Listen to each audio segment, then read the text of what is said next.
Welcome to room 225, chemistry room at Capitol High School. This is one of two chemistry labs. We have wooden fume hoods that don't have gas, don't have water, and don't pull air. So we can't use nonpolar solvents. We can't use them for the purpose of a fume hood. We use them for storage, and we use them for keeping the good distilled water in. We don't have any computers, but we use lab cradles and TI calculators to run our vernier probes. They're great calculators and they work wonderfully, but our students can't get their data off without copying it out. So we don't have any computers where they can use Excel or otherwise get their data. Our lab benches have faucets, but all the water is shut off. We have gas jets, but we don't have an emergency gas shutoff valve. Occasionally we use Bunsen burners, only for very short times and for very controlled circumstances, because we don't have that emergency gas shutoff valve. So in the event of emergency, there's not very much we can do other than turn off the gas at the actual source here. We have goggles.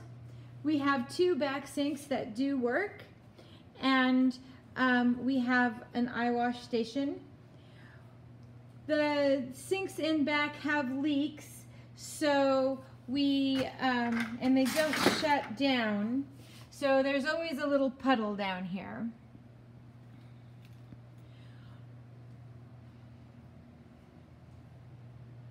So this is what our lab looks like. We don't have any warming ovens or drying ovens, so we use a red lamp to dry our samples if we need to do that.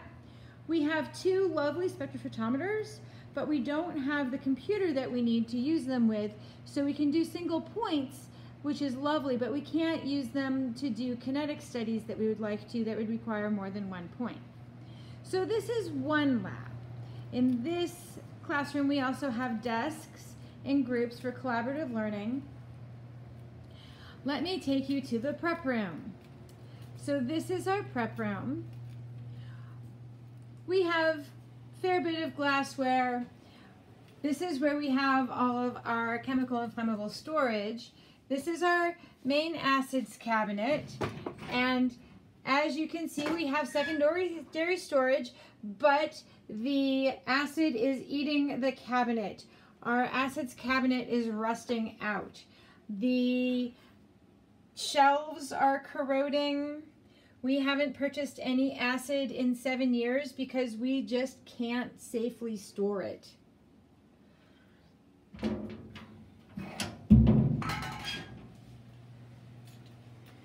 We have our liquid storage. You can see we don't have a lot of counter space. We have our Carolina kits.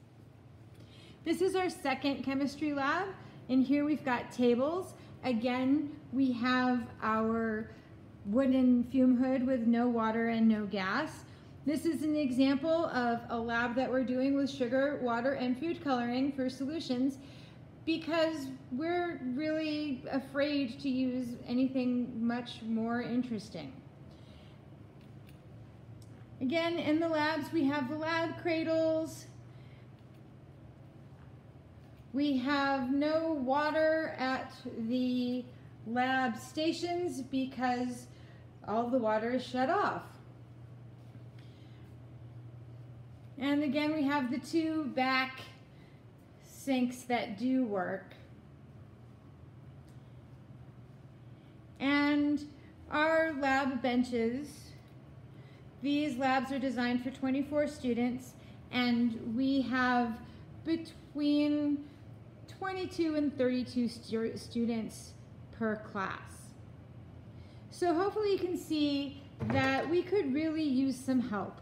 We would love to be able to allow our students to do more challenging chemistry, to use nonpolar solvents, to use strong acids and bases, even to use Bunsen burners safely.